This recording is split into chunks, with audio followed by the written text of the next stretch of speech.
సంగీతం కీర్తనలు 120.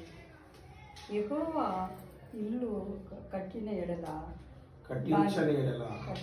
ఎడల దాని కట్టువారి ప్రయాసము వ్యర్థం.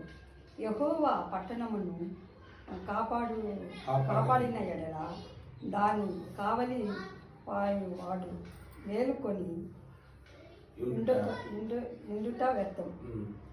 మీరు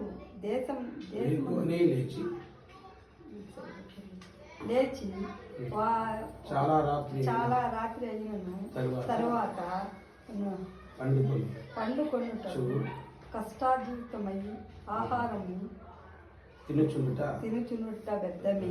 తన ప్రియులు నిర్మించుగా ఆయన వారికి ఇచ్చుచున్నాడు. కుమారులు యెహోవా అనుగ్రహించు